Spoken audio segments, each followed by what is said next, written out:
नमस्कार मित्रांनो, आज मी तुम्हाला सांगणार आहे एक अशी कथा जी फक्त ऐकून संपत नाही तर मनात खोलवर रुजते। ही कथा आहे आपल्या सर्वांच्या लाडक्या श्री स्वामी समर्थांची। म्हणतात ना, देव दिसत नाही पण त्यांचं अस्तित्व प्रत्येक श्वासात असतं आणि स्वामी समर्थ तर आपल्या भक्तांच्या प्रत्येक श्वासात वास करतात। श्री स्वामी समर्थ, जय जय स्वामी समर्थ। मित्रांनो, एक छोटंसं गाव होतं। त्या गावात रामू नावाचा एक गरीब शेतकरी राहत होता। खूप मेहनती, प्रामाणिक आणि मनापासून स्वामी समर्थांवर श्रद्धा ठेवणारा रामू रोज सकाळी उठायचा।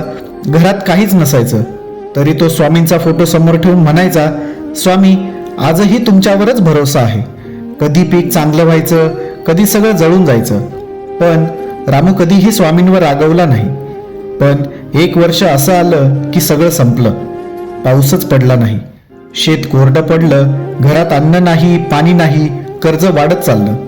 बायको रात्री रडायची, मुलं भुकेने झोपायची आणि रामू छताकडे बघत एकच विचार करायचा, स्वामी, आता काय करायचं?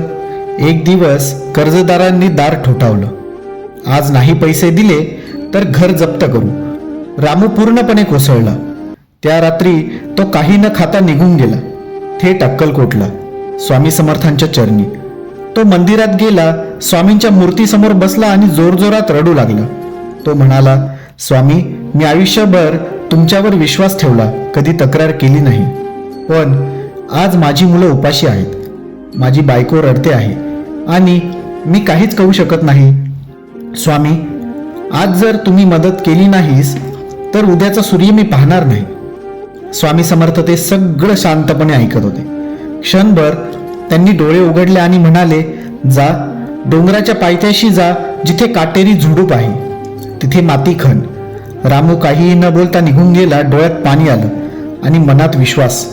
रात्र होती, अंधार होता, हातात फावडा होता आणि मनात फक्त एकच नाव, श्री स्वामी समर्थ, श्री स्वामी समर्थ। तो माती खणत राहिला। 1 फूट, 2 फूट, 3 फूट, हात थकले, घाम गळाला, डोळे भरून आले। अचानक फावड्याला काहीतरी कठीण लागलं। त्याने अजून खोल खणलं आणि क्षणातच त्याच्या समोर सोन्याने भरलेला हंडा दिसला। रामू थरथर कापू लागला। तो जमिनीवरच बसून रडायला लागला, स्वामी, तुम्ही खरंच आहात, तुम्ही माझं सगळं ऐकलं। तो तसाच तिथून निघून थेट स्वामींच्या दर्शनाला आला। स्वामी त्याच्याकडे पाहून म्हणाले, मी तुला दिलं नाही रे, तुझ्या विश्वासाने ते मिळवलंय। मित्रांनो, त्या दिवसानंतर रामूचं आयुष्य बदललं। तो श्रीमंत झाला, पण त्याचं मन आजही नम्रच राहिलं।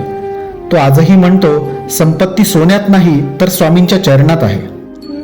मित्रांनो, आज तुमच्या आयुष्यातही अडचण असेल, पैशाची चिंता असेल, आजारी पण असेल, नात्यांमध्ये दुरावा असेल, पण फक्त मनातून सांगा, स्वामी, मी तुमच्यावर पूर्ण विश्वास ठेवतो। कारण स्वामी उशीर करू शकतात पण अन्याय कधीच करणार नाही। विश्वास ठेवा, संयम ठेवा आणि कर्म करत राहा। श्री स्वामी समर्थ तुमचा हात कधी सोडणार नाही। शेवटी एवढंच म्हणेन, ज्या घरात स्वामींचं नाव घेतलं जातं त्या घरात दुःखाचं वारणं लागतं। श्री स्वामी समर्थ, जय जय स्वामी समर्थ।